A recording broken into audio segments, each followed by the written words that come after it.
Welcome to today's Explainer. I am so glad you're here because we're about to unpack a piece of history that, honestly, completely flips our modern understanding of authority right on its head. If you're someone who thinks about the mechanics of true leadership, or you just wonder about the real weight of responsibility, well, you are definitely in the right place. We're going to look at a deeply moving event from Islamic history involving Caliph Umar ibn Al-Khattab. It's the kind of story that just forces us to look in the mirror and ask ourselves what it actually means to be in charge. Okay, let's dive into this. What is the true cost of leadership? In today's world, we almost automatically associate leadership with perks, right? We think of the corner offices, the power to delegate everything, the prestige of a fancy title. But is that really it? Or is the true cost of leadership actually a massive, weighty responsibility? Keep that exact question in the back of your mind as we walk through a very specific, quiet night in history that answers this perfectly. Section 1. A Night in Medina. Imagine the scene. It's late at night, pitch black, and the entire city is asleep. Caliph Umar ibn Al-Khattab, the ruler of a vast, incredibly powerful state, is intentionally walking the darkened streets. He's actively checking on the condition of his people while they sleep. Honestly, that single fact alone tells you volumes about his proactive style, right?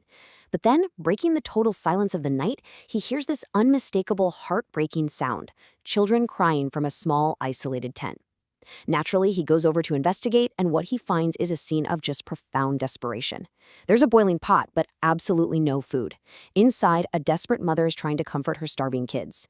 She managed to get a fire going, and a pot is boiling away over it, but she's literally just pretending to cook. Her heartbreaking hope is that the soothing sound of the boiling water will eventually lull those exhausted kids to sleep, making them believe that food is finally on the way. And this just brilliantly illustrates the harsh reality of her situation.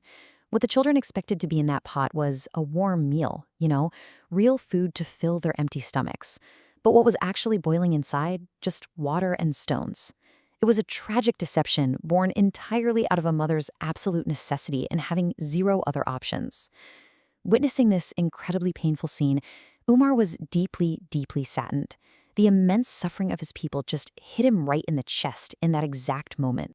Section 2. The Heavy Burden. Now, think about how a lesser ruler might have reacted here. They probably would have loudly announced their presence, made a huge show of who they were, and promised to send some royal guards with help the next morning. But Umar? He doesn't even reveal his identity. Instead, we see this incredible, rapid timeline of action. Almost immediately after discovering the tent, he rushes straight to the public treasury to fix it himself. This wasn't some slow, bureaucratic process where he formed a committee to address local hunger. No, this was rapid, bias-for-action leadership. He doesn't even wake an assistant to do the heavy lifting. He personally fills a heavy sack with flour, dates, and cooking fat, hoists the whole shebang onto his own back, and hauls it through the dark streets. Within an hour, he's back at the tent, actively preparing the meal. But let's actually hit pause for a second and rewind slightly to a crucial moment in that timeline. While he was at the treasury, getting ready to haul all these heavy supplies back, one of his companions saw him. Recognizing the intense physical strain this would cause a man of his position, the companion stepped right up and offered to carry the load for the caliph. I mean, it seems like a perfectly normal, respectful thing for a subordinate to offer, doesn't it? But this quick interaction sets up the absolute philosophical climax of our story. Umar's response is just wow. Let's really sit with this quote for a second. He flat out refused the help, saying that no one could carry his responsibility before Allah on the Day of Judgment. Just incredible. So the crucial takeaway here is that Umar didn't just see a heavy sack of flour and dates. He saw the physical, tangible manifestation of his duty. He firmly believed that the ultimate responsibility for the well-being of his people rested entirely and heavily upon his own shoulders. He couldn't just outsource that accountability to someone else. So he carries the sack back to the tent himself. And he doesn't just drop off the food like a delivery service and bounce. No, he actually prepares the meal with his own hands over the fire. He sits and waits patiently until the hungry children have eaten their fill. And finally, he only leaves quietly once he sees that their tears of hunger have been completely replaced by laughter. He actually stayed to ensure their total comfort. And the source text notes something beautiful here. He left feeling genuinely grateful that he'd been given the chance to serve those in need. Section 3. Redefining True Leadership.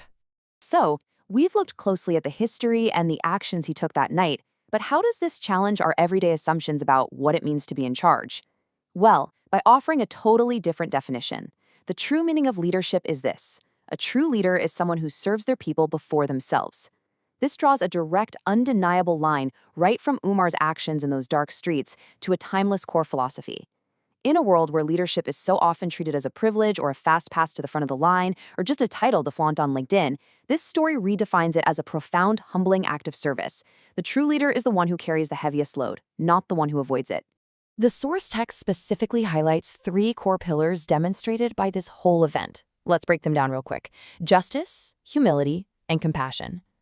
Think about how perfectly they align here. Justice, in making sure his people were fairly fed and protected.